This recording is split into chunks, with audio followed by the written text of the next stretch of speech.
Hey folks, Jason Widdop here, and today I have the opportunity to chat with Dr. Ahmad Altarawneh from Crow all about future management. Ahmed has been working to develop this visionary approach to strategic management that aims to proactively shape the future rather than simply react to it.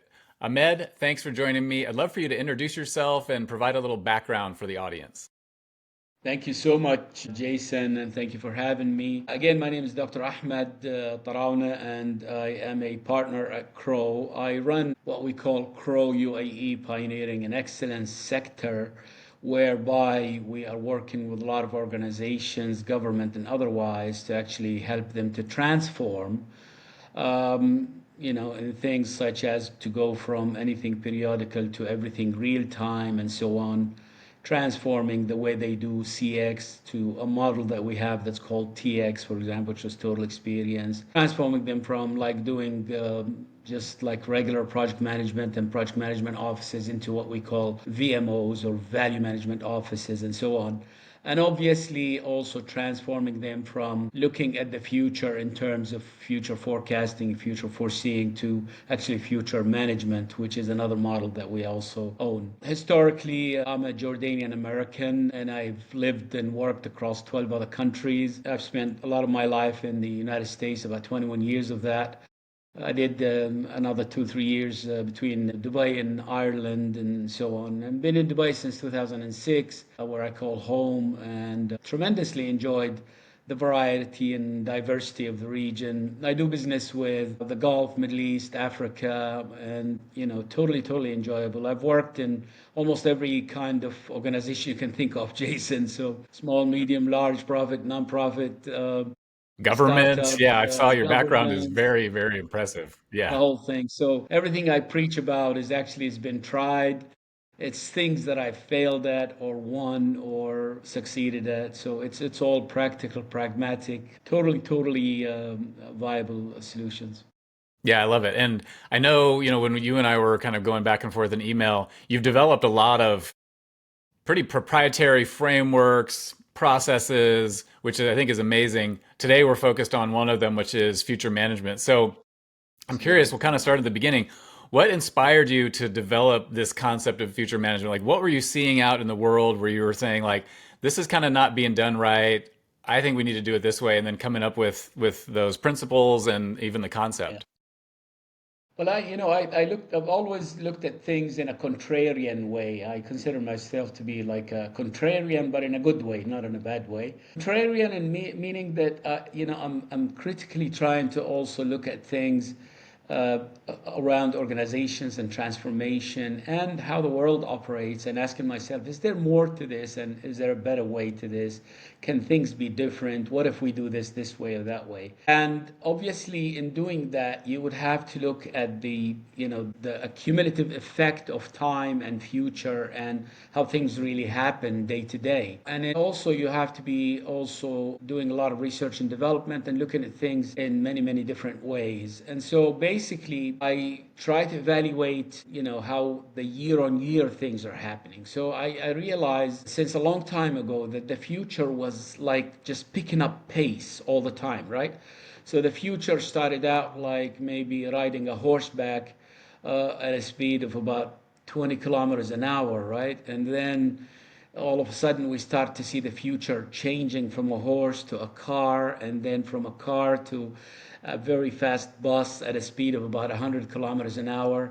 And then all of a sudden, right after COVID in 2019 and 20 and 21, when we first got hit by the GBTs and the LLMs and large language models and all the stuff, I could see immediately that the future has switched from a vehicle or a bus into a hyperloop at a speed of about 1,200 kilometers an hour, right? And being exposed to a lot of organizations, we believed in doing a lot of future forecasting, future foreseeing. We did scenarios and models and all of those things. And looking at that, I could see the value in everything that we're doing, but it is amazingly difficult to forecast and foresee the future 2 years from now when the future is happening actually next month, right? Yeah. So Yeah. the advancement of technologies, the amount of trends, norms, disruptions that are happening, it was just amazingly too fast. It was just things are happening too fast. And that's when I said to myself, the future, like the pyramid was like 80% future forecasting, foreseeing, and maybe 20% future management. And I said, this got to Mm. flip.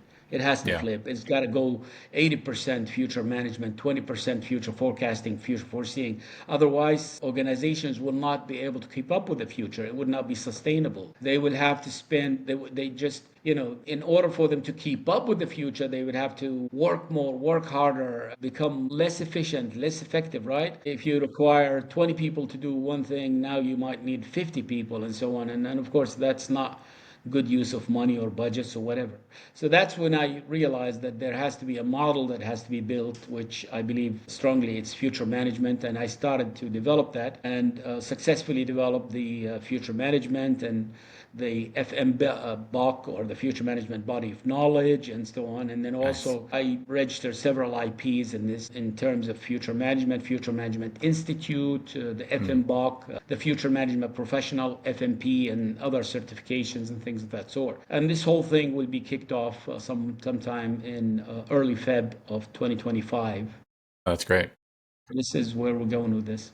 That's awesome. Yeah, that's great. So you mentioned trends, disruptions, things like that. And I know in all of our worlds, AI is that kind of big disruptor right now, especially if you're in a lot of different roles, not just if you're in technology. But so how does future management differ between future forecasting? You mentioned like there's future forecasting, but then there's future management. So what are really the differences between those two? Well, I look at the future forecasting, future foreseeing as tools, right? So this is a tool that we could use. Like you look at scenarios, you look at radars, you can do a lot of things in future forecasting and future foreseeing. But then in future management, it is actually a model, a framework, it's a toolkit, it's an action plan that needs to be implemented every day. So instead, this is where employees go to work every day, they log in to their computers and they manage the future one day at a time, right?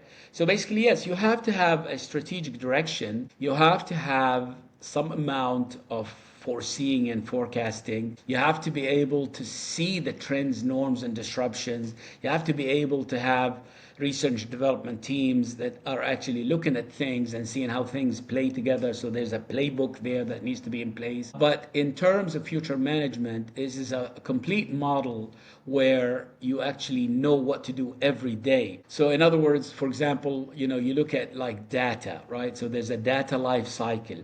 So basically you've got to manage that data life cycle. So every day, for example, you have to be discovering data points and where you could get data from and what data is missing. And basically, this is where you transform from looking at data and building data lakes to what we call, for example, data oceans, right? So there are a lot of things involved. There's a lot of buzzwords, but they're all meaningful buzzwords. They mean something to the organizations. They are actionable buzzwords that organizations can really use. And so basically, it translates very simply, Jason, to managing the future one day at a time, using the workforce that you have along with your strategic direction. And now, basically also you transform in many ways. And instead of looking at strategic KPIs and strategic things, you still need those, but you would be looking, for example, at the top 3 to 5 ambitions you have and the top 3 to 5 challenges that you have at the organizational level. So therefore, you need to manage those. You manage them one day at a time using all of the tools that you have in future forecast and future foreseeing and so on. No, that makes sense. What are the core, like the main components of future management and how do they work together? So I know it's like foresight, adaptability. How does some of these, what are those core concepts and how do they work together? Absolutely. So we go back to the just regular organizations. Organizations are made of people and processes and technologies and resources. Organizations use project management. Organizations have change management. Organizations have tools and techniques and data and so on. Organizations have partnerships. Organizations have customers and obviously employees. And there is a certain amount of voice that's involved. and stakeholders and so on. Organizations take on projects and project management, and they have products and so on, and services and so on. So this is all the organizational setting. Those are all the components of future management. But we take every one of those things and look at it in terms of future readiness and in terms of transforming the organization from to. So, for example, I call them the organizational rooms. And basically, in the room of people, for example, this is where we start to look at the people before future management and the people after future management. So, people before future management, we have performance management and we have succession planning, we have all those things. But now, we are using, for example, data driven techniques when it comes to all of these organizational rooms, people, processes, technologies. But now in future management, we look at what gives us the ability to go to real-time data, real-time data analytics, real-time data visualizations and data decision making. And so this is where the organizations become real-time data driven and data enabled. Okay, so what does it take to transform the organization from periodical data driven and data enabled to real time data driven, data enabled? And the same thing goes in the rooms of processes and technologies and resources and things of that sort. In technologies, for example, we're all the time looking at what system needs to talk to which systems and which systems need to read from which system. So there's the read write capabilities and so on. We're always evaluating processes and doing process mining in as real time as possible, right? So these are organizational rooms and people, process, technologies, resources, partnerships, and so on. And obviously, you work in every one of those rooms to transform the organization from to. You go from fragile to agile. You go from periodical to real time. You go from, for example, looking at things in the traditional ways, such as what I mentioned in the beginning, like you're designing your services based on a CX model, customer experience. But now we all know that's traditional and that's almost dead. So what comes after that? It's our model in TX, which is total experience. And this is where you involve the customer experience with the employee experience and the partnership experience and the suppliers I like that. experience. And of course, there are other experiences because you have the community and you have the city and all of these users and so on. So then designing services and products will be based on this total model rather than just the CX model. And obviously, there's a lot of value there. And so it Yeah. just goes on. Future management describes all of these things, and there is a model and a toolkit for every part of those things where organizations can actually implement and just deploy in very organized manner, institutionalized, and able to measure success as well. Yeah. That's great. So you mentioned people, processes, and technology. So in your experience working with kind of transforming businesses and organizations, usually where is most of the work needed to happen? Is it in the tools? Is it in the people, processes? And how does that usually work out? Biggest challenge, Jason, is people. All right, Okay. you can buy, you could buy technologies with money. You can deploy and do all kinds of things in other rooms, such as processes and stuff like that. But working with people is the hardest thing, because look at the traditional organization, right? You'll find that a lot of the people are, and like for the first time in history now, we have like 5 or 6 generations working in organizations, right? So we have all the way from people at 18 years of age all the way to probably 70 years of age here in our region, especially. Okay, so there's a lot of generations there, and there, for example, their digital maturity, right? So digital maturity will vary across all of these organizations. So as you spend millions and millions of dirhams or dollars, to put on GPT solutions and generative AI solutions, conversational AI, digital twins. Look at all the buzzwords that are happening there, Jason, and so many things are coming at us again at the speed of hyperloop, right? We started out in November 21st with one GPT, OpenAI, and now we have 6 foundational models. Seventh is in China, and it's growing and eating up all kinds of things, growing really fast, and so on. And then there are thousands of solutions associated with all of these things. Now, can you imagine trying to leverage all of these solutions for the value of the organizations? You need the people who are going to bring you the ROI. right?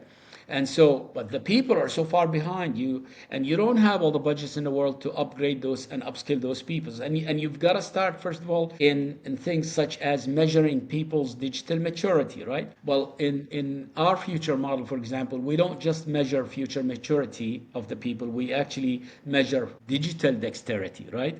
Instead of measuring their digital maturity, we measure digital dexterity. Why? Because digital dexterity is a step above and beyond digital maturity. Makes You sense. need, again, there is a pyramid. You need about 80% of your people and organizations need to be digitally mature so that they can actually utilize and operationalize all of these solutions and give you the ROI. But you need 20% of the people to be digitally dexter, for example, so that they can give you the innovation around these systems and models and come up with ideas that can actually make those leaps that you want in organizations. And I Makes believe, sense. for organizations to really grow and grow fast, they need to take leaps. And this will not happen without those 20% of digitally dexter people.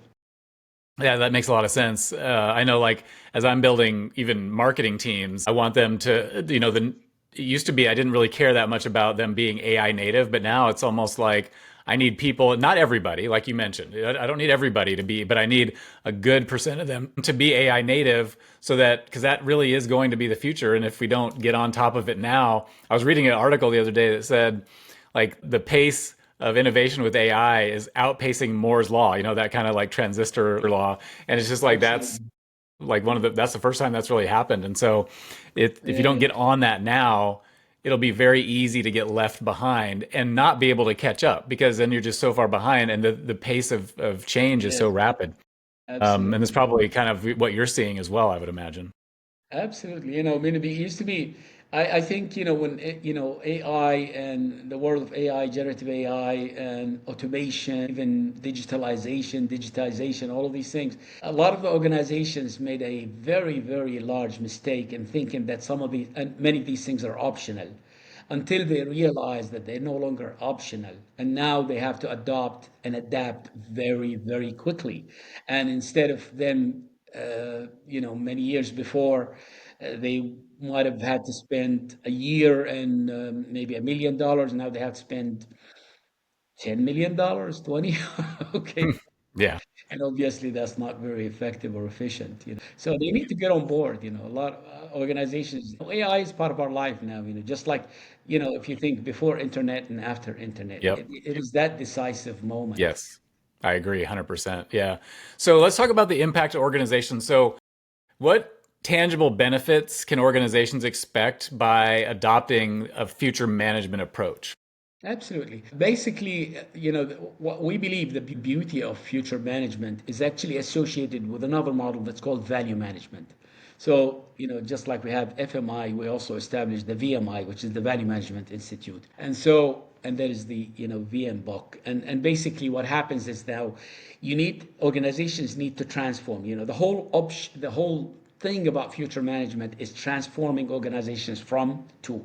So now this is where organizations need to go from project management, for example, to product management. This is where organizations need to start thinking, instead of the mindset built around projects and scope statements and work breakdown structures and stuff like that. Now they need to start thinking about value and impact and benefit breakdown structure. So instead of us doing just a feasibility study on projects, we also do a benefit realization study on projects. And so that the feasibility study speaks to the BBS, so the WBS, for example, or the work breakdown structure will be mapped and matricized against a BBS, which is the benefit breakdown structure, and so on. So it translates to real benefits and real impact. So we look at things such as reducing customer effort. So that's a measurement that needs to be measured at future management, okay? Reducing employee efforts, right? Reducing errors in services, elevating or increasing the amount of well-being at work, looking at other things that you measure in value rather than just in scope, right? The model also takes the organizations from actually having a measurement system that is heavily loaded with lagging KPIs. Now you need to transform to sort of like a hybrid measurement system where there is a few lagging KPIs because you need them, and a lot of leading KPIs with some OKRs or objective key results, right? So the measurement system is there. The success is all happening also as well in real time as possible, and it is a mix. It's a hybrid system, and it is, because it's happening real time, it's giving the organizations the ability to tweak as necessary, and rather than just work in a strategic direction where I have a strategic directions and I have some strategic KPIs that I want to achieve, and now so I have actually, we're transforming the mindset now in terms of the organization thinking that I have a number of ambitions that I want to achieve and a number of challenges that I want to beat and overcome. So it is very measurable, very, very, very, real time measure in terms of impact, in terms of people, in terms of customers, products, success, markets, market entries. It can be done for any organization, whether it's government or private or just whatever. Yeah, and within these organizations, what departments or functions are usually having to make the biggest transformation, or which are the ones that are bringing you in to say like, okay, hey, we need this and we need your help throughout our company? Where does that really start? We target usually the strategy departments. We start at the strategy department. So we go in, we pitch in, one solution that we have, which we also have the model to. It's called the Future Readiness Labs, right? So the Future Readiness Labs is a process whereby we go into the organizations and we start 2 weeks before the lab. This is where we scan the organization and we try to create what we call a 360-degree view of the organization, right? So we create that deep dive into the organizations. We try to discover or initially discover what their top 3 to 5 ambitions might be and what their 3 to 5 top challenges might be. We prepare those, we look at their list of projects, and we look at the organization to see the organizational structure and how traditional it is or else otherwise. We look at their load of projects that they have, programs, portfolios, and then we go into that one day. So there's a lot of preparation happening before that one day, and then we go into that one day, which is we call the Future Readiness Lab. And this is where we help the organizations to select the right people to be in that one day, and we divide that day into 2 parts. The first part is actually where we are actually reviewing with them that 360-degree view of what we discovered, and we try to validate that yes, these are your top 3 to 5 challenges, these are your 3 to 5 top ambitions, and obviously we validate that through systems and through AI also, the use of AI. We use different tools. We have relationships also with, other platforms, future platform, and so on. We do a lot of work with a lot of great people around the world as well. And so basically, in that first part of the day, we validate, and then in the second part of the day, we try to discover to see are the projects that they are doing are actually enough to achieve what they need, which is to achieve those ambitions or beat those challenges. So then, obviously, now there are interactions in the strategy department, project management offices, customer service departments, and so on. And then, obviously, there's a lot of work happening with people, right? So HR is also there, and finance, and other functional departments, support departments are all there. We call those the Future Readiness Labs, and it is done on a model that's called co-creation. We do co-create together. We use a lot of tools. And at the end of the day, we actually are able to take in all this information, analyze it, visualize it, read the actionable insight in it, and present them with an amazing output. We call it actually the outcome, not the output, because we differentiate between the two. And so to us, the output is a document, the outcome is actually the value, the impact that they need to achieve. We give them that in a very precise format, very actionable plan. We call it the action plan, and they can take that forward, and obviously they can work with us to implement it, or they can work on their own. But it describes exactly what is going on, the good, bad, and ugly, and what the solutions are as well to do it. And there are a lot of benchmarks involved as well, and all of these things that are there to validate that what we're giving them is also practical, pragmatic, deployable, and so on. Oh, that makes sense. So obviously, like once an organization adopts a future management approach. It's an ongoing, it's a continuous process that they're going to follow. But how long does that initial kind of transformation, how long have you seen it take from, the low end to the high end? It depends on many factors, Jason. Obviously, the size of the organization, the culture of the existing organization, the mindset that's there, and obviously the motivation, right? How much driven they are if they want to transform. Obviously, we don't recommend very fast transformation because it creates a lot of disruption in the people side. But now we do have some, things that we can do, solutions that are actually complement this. For example, we can do a 360-degree view of the people to measure the digital maturity and digital dexterity. So if we discover that 40% of the people, 50% of the people are digitally dexter, obviously they can transform faster, right? If the formula is no, it's 85% of the people are traditional, 10% are digitally mature, 5% are digitally dexter, then obviously the formula is different. Our advice is always that, when we work with organizations on this, is that 6 months is a minimum, 5 years is a maximum, but then obviously depends on the size of the organizations, how many geographical locations, how historically they've done business, and so on. But it can be up to a 5-year plan. However, it is implemented with actionable things every 90 days. We try to make sure that there are low-hanging fruits happening every 90 days, and it accumulates. So there is the accumulative effect of every 90 days that are happening, and so on. Yeah. So you mentioned the Future Management Institute. So what role is that institute playing in advancing the discipline? Yes, it's a vehicle that we will be using to grow, first of all, the concept, also to grow the number of practitioners that are happening in terms of FMPs, future management practitioners, or professionals. And there will be other certifications as well. It is sort of like a center of excellence that will be running the thought leadership as well as growing the community of practice and so on. We there are going to be welcoming anyone and everyone who is interested in the concept and wants to be on board, wants to co-create with us to even, because again, this is a concept that needs to also sustain itself and grow, and it's going to take a lot more than just us to do it. We want to do it with the world. We want to do it with the globe. Crow is a learning organization, and Crow UAE specifically has a lot of amazing people. The founder, Dr. Khalid, all of these other allies, the managing partner, Mr. Zayed, all of them are on board with this. So there's a passion that's happening within the people. Mr. Bennett, for example, is one of our senior partners.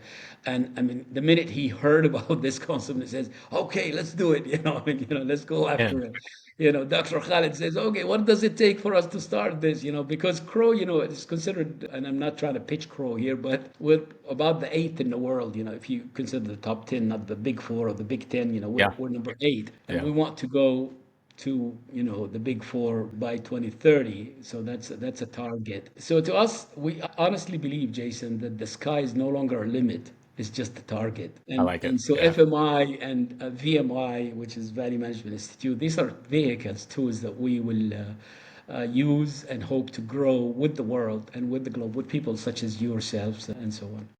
I love the thinking behind it. Yeah, that's great. So, how do you see future management evolving? So, it's already about the future, but it's going to evolve as the future, as we move into the future. So, how do you see it Right. evolving in the next decade or so?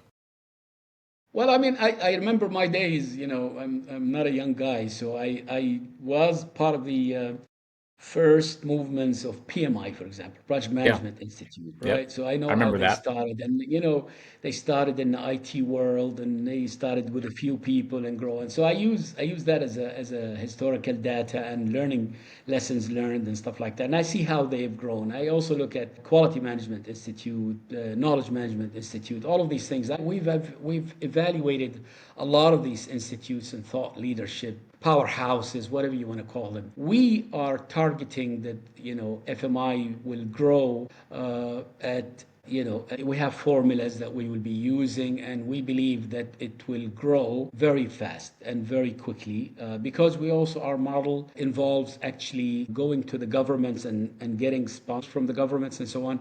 So we are actually pitching the model now across the Dubai government. We are pitching the model across the Gulf, Middle East, Africa. Proactively in about Feb 1st, our team will be ready, God willing, to actually just start direct pitching and rounds of cohorts. And we're actually taking into consideration that the first few cohorts might be free or next to Yeah. nothing priced and stuff like that. So Yeah. we have a model, and we're going to be implementing that model. We believe our growth will be tremendous because of the fact that, unlike the PMI or others, for example, we have now the social media to our side. We have the Gen AI and AI to our Yeah. side. And Yeah. Crow is an organization with approximately 800 offices, more than maybe 44,000 people. So we're going to use the network, the power of the network and the power of the Crow Global also to grow this concept. And many of the partners that we've pitched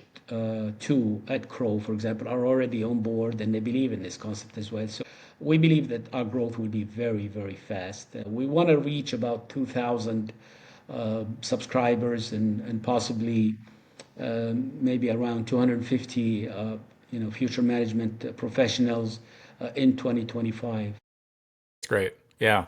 Yeah, I remember I used to be a PMP back in my day. I was in IT before I went into marketing, which is like an interesting Yeah. path. But yeah, I remember all those, those courses and everything I took and the certifications. And so, yeah, it's nice. I mean, people love to be able to have a book of knowledge, like you said, the Bach, to be able to train themselves on things and have them that be a marketable skill for themselves as well. And so I think that's a great approach that you're taking to kind of get that out there. And the fact you've got Crow to kind of support and help you kind of broadcast it more and even bring these projects into larger organizations, I think it's going to be a great start. So a couple more questions and we'll wrap up. But what advice do you have for organizations that might be hesitant to embrace change? I'm sure you come across these sometimes. Yeah. What advice, like what's some advice you have for them? My biggest advice is work on your people, embrace change, and remember that change has switched from a bus at speed of 120 kilometers to a hyperloop at speed of 1,200 kilometers an hour. If you don't keep up, if you don't build the people and the tools and techniques necessary and the resilience needed and the change adoption and adaptation needed to keep up with that speed, they're going to pay. They're going to pay dearly in terms of well being, in terms of people leaving them, in terms of talent flying away, in terms of all kinds of things. My biggest advice to organizations is to look at these things really, really seriously, dig deeper. You don't have to adopt the future management, but if you don't, you need to figure out how are you going to manage the future. I mean, if you're going to stick with future forecasting and future foreseeing and use that as part of your input to change your strategy and re-strategize and stuff like that, that's fine, but at the end of the day, the speed of change is getting all of us. And if you don't really go very proactively and really, really aggressive in terms of things such as future management, that mindset is what's needed, in my opinion, for organizations to really survive. It's all about survivors. Now, maybe for government organizations, sometimes it's not. Survival is the wrong word because they're a non-profit organization or cost center, mindset. But that even needs to change. Organizations need to start changing from being a mindset driven by cost center to profit center, right? And that's where you in future management, for example, there's another module, a whole module on monetization, right? How do you monetize your people? How do you monetize your data? Right? So that needs to be looked at. And obviously, those things are verified, they work, right? And they make money, and at the same time, they create value for the organization. Awesome. So one last thing, where can people learn more or get involved in future management and the practices? Yes, we are Crow UAE Pioneering in Excellence. We have a subdomain on our Crow UAE website. It's still a small baby, it's growing. Bear with us until about February the 1st. There will be an official kickoff. There will be an FMI and there will be a community practice. What we really want to do, Jason, here is co-create with the world. And by the way, another amazing thing that's happening there, the FM BOC will be the first live BOC in the world. So that's another IP that we own, where it will be sustained and growing with the participation of the community of practice, okay, in real I love time. it. So we will be taking the Yeah. voice of the community, analyze and visualize using AI and Gen AI tools to actually look at the FMBOK and tweak it as needed in as real time as possible. So it will be the first growing live FMBOK or BOK in the world. Well, that makes sense. You talk about moving from periodical to real time. And so it just makes sense that, your own Absolutely. materials are going to be real time as well. I love it. Great. Absolutely. Well, Ahmed, Absolutely. thank you so much again for your time today and for sharing all this knowledge about future management. Thank you. Yeah, thanks again for joining me. Thank you. Thank you all. Thank you for your audience and thank you for having me. Thank you, sir.